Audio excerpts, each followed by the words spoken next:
Welcome to Season 5 of Pants Around Ankles Prevention, where my mission is to help you keep your pants securely buckled and avoid that unexpected, awkward, and embarrassing moment when you realize suddenly that they're not. This season, we're going to do things a little differently with shorts around ankles prevention. Quick, power-packed episodes designed to deliver a punch of truth to help you wake up to a new perspective. Let's see what today's short has in store. Thinking differently. For those of you who listened to the previous podcast, this is what I promised you there, but it may not be what you were expecting. So if you want to change your output, you got to change your input. If the map that we've been using got us lost, if we're not getting the results we wanted, whether they be tangible or intangible, if we're not getting the problem solved, if we're not getting what we expect and what we need, then we need to think about things differently, and perhaps it would be better to use a different, more effective map to guide us than to continue to use the one that we started our journey with that now has us lost. So here's the challenge. Even if we're already looking for a map, how will we know what we pull out will be more effective than what we were already using? We may know that we need to think differently if we want our results to change, but just what does that look like? I'm reminded of a quote that is often attributed to Richard Bandler and John Grinder, the developers of NLP, Neuro-Linguistic Programming. They said, if what you're doing isn't working, do anything else. So I think any map you find or create that is truly different is probably more effective than what you've been using. So invent your own. As Albert Einstein said, the significant problems we face cannot be solved at the same level of thinking that we were at when we created them. In other words, we need a better map. Everything we experience in life comes to us through our five senses: sight, smell, hearing, taste, and touch. If we were somehow able to disconnect ourselves from all five, we'd have no contact with the outside world. It's estimated that we are receiving approximately 11 million bits of input through those five senses every second. So to think about this differently, we literally need to reorganize those sensory inputs differently. But what also comes to my mind as I'm writing this is that the problems, to use Einstein's word, are rarely the problem. Often they're the symptoms. The root problem, the real issue, is usually at a deeper level. Dropping the pursuit of the solution to the problem and digging for the root issue is certainly an example of thinking differently. Here's another quote regarding the utilization of maps. When all's said and done, all roads lead to the same end. So it's not so much which road you take, as how you take it. Charles DeLint. So hunting for a perfect or proven map is perhaps not the best use of our efforts. When trying to evaluate or consider a different approach, we most often tend to evaluate it in the context of our existing paradigm, our existing map.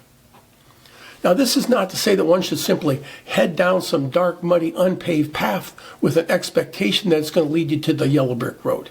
You should have an expectation on such a journey that it'll be muddy, messy, and that it may or may not lead you to a better place. But it can.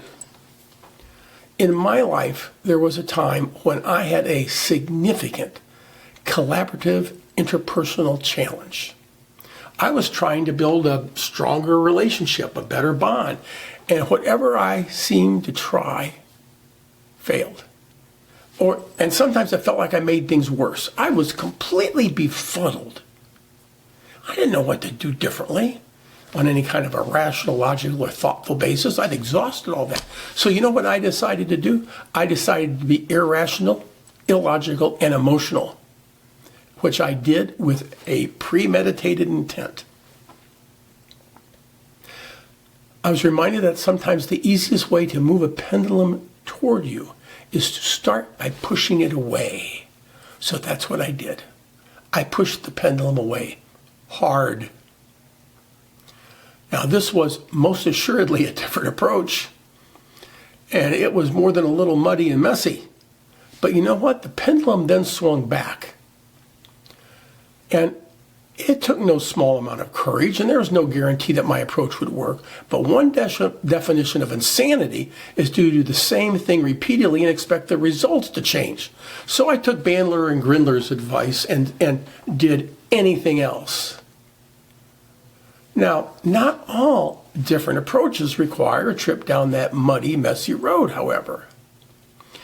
Behind any map, we have certain assumptions, presuppositions, things that we take for granted to be true. But the map is not the highway, just like the menu is not the food. They are representations and simplifications. And sometimes our presuppositions need to be uncovered and reconsidered, questions flipped over.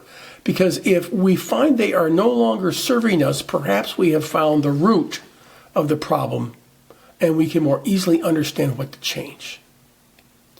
When we change the presuppositions, the map upon which they are based instantly changes and perhaps can be much more effective, and typically it is. So what do you take for granted to be true or correct or required that actually may not be? Watch what can happen when you come up with answers to that sort of question. Eckhart Tolle said awareness is the greatest agent for change. When awareness expands, our perception expands, and when our perception expands, it is much, much easier to not only uncover our relevant presuppositions, but also understand them. In my experience, though, that is not the way it works. When our awareness expands, new, more effective presuppositions just seem to appear, and the map shifts. So, how does one expand awareness? I suppose there may be many opinions on this, each somewhat rooted in a different understanding of what awareness is. Here's mine. Someone once said, only awareness can expand awareness. He went on to indicate that the key to this process is meditation. Now, I've written about meditation previously back in issue 19. When we meditate and our thought process slows down, the noise quiets a bit. What we're left with are the makings of expanded awareness. Another approach is working with a good coach or therapist. These guides ask us the questions we don't realize we need to be asking ourselves. They reveal our blind spots, and discovering those, we have expanded our awareness, and the map instantly looks different. So here's the question for you. As a result of listening to this, what has changed in your awareness? What, if anything, have you learned that you can apply differently in your life?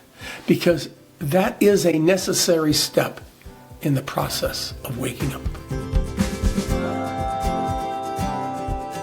If you'd like a deeper dive into this topic, consider subscribing to our newsletter, Waking Up, where we will explore it in even more detail. And if you found this episode helpful, be sure to subscribe to the podcast so you never miss an episode. See you soon.